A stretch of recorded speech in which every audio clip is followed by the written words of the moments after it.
Hello friend, back to Bhavani lifestyle. மாலை இப்போ 5 மணி ஆகுது. நான் வீட்டுக்கு அவசரமாக பிறப்பிட்டேன். எங்கள் பில்டிங்லேருந்து ஒரு கால் வந்தது, ஏதோ அர்ஜென்ட் மீட்டிங்னு.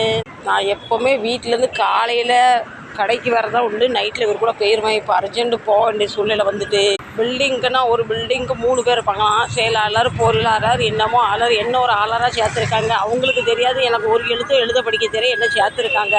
மாதம் எல்லாம் பணத்தையும் பிரிக்கிறத என்கிட்ட உணர்ந்து வைப்பாங்க. அதில் ஒருத்தவங்க ஏதோ மிஸ்டேக் பண்ணிட்டாங்க, மற்ற 2 பேர். அதனால நீங்களும் வாங்கன்னு சொல்லியிருக்காங்க. இப்போ பில்டிங் பணம் எல்லாம் என்கிட்ட இருக்கா. நான் கணக்கு இன்னொரு பொண்ணுகிட்ட இருக்குது, இன்னொரு பொண்ணுகிட்டே இருக்குது கணக்கு.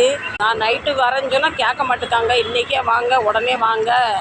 எங்கள் பெரிய பாஸ் வந்திருக்கார் பில்டரோட. அவருக்கு மீட்டிங்லாம் இருக்குது. அவருக்கு கணக்கு பண்ணி கொடுக்கணுன்னு. சும்மாவே என் ஏரியாவுக்கு பஸ்ஸு ஆட்டோலாம் கிடைக்க ரொம்ப ரேர். இது ஒரு நான் கன்சோலி போய் கன்சோலியிலேருந்து போவேன். விட்டா என் தலைமையில் ஏற்றிடுவார் போலக்கார.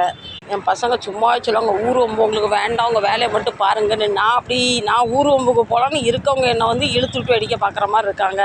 கணக்கில் ஏதோ இந்த 6 மாதம் பெண்டிங்கில் ஏதோ 30,000 ரூபாய் ஏதோ இதாகிற மாதிரி இருக்குது. அதான் உங்கள்கிட்ட எவ்வளோ இருக்குது பணம் அண்டின்னு நான் சொன்னேன். இவ்வளோ பணம் இருக்குன்னு கணக்கில் கூடுதல் காட்டுதுன்னு.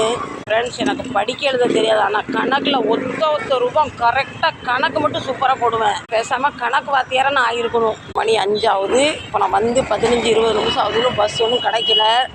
ஆனாலும் 7 மணிக்கு என் பில்டிங் கீழே டான்னு போய் நிற்கணும். நாங்கள் வீடு வாங்க புதுசுனா எங்கள் மருமக தான் எல்லாமே வரவசூலாக பார்த்துக்கிட்டாங்க. அந்தளவுக்கு அவங்க பணமும் சேர்த்து வைப்பாங்க. எழுத படிக்க தெரியும். நமக்கு தான் எழுத படிக்க தெரியாதுல்ல. பணம் வாங்கிறது அடுத்த 2 பேர் சேர்த்து வைக்கிறது என் பொறுப்பு.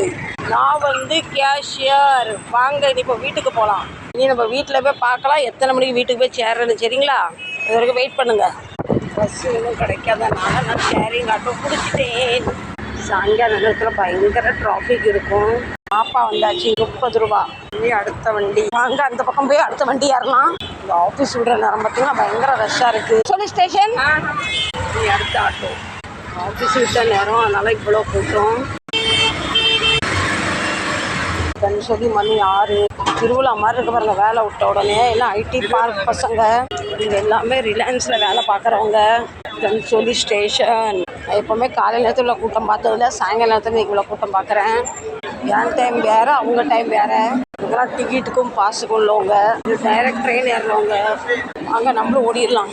ஸ்டேஷனுக்குள்ள கூட்டத்தை பாருங்கள். கன்சோலி ஸ்டேஷன். எனக்கு இப்போ இதில் பன்வேல் ட்ரெயின் பிடிக்கணும். எங்கள் பன்வேல் வண்டி வந்துட்டு கூட்டத்தை இதுக்கு நடுவில் ஏறணும். இங்கே அடிச்சு பிடிச்சி ஏறிடலாம். ஒரு வழியாக தள்ளு முள்ளு பண்ணி இறங்கியாச்சு. வாங்க வீட்டுக்கு போகலாம். 10 ஃபோன் வந்துட்டு பில்டிங்கில் இருந்து. வீட்டுக்கு பாவம் எப்படி தூங்கிட்டு இருக்கா பாருங்க. பிரியங்கா மம்மி கூப்பிடா.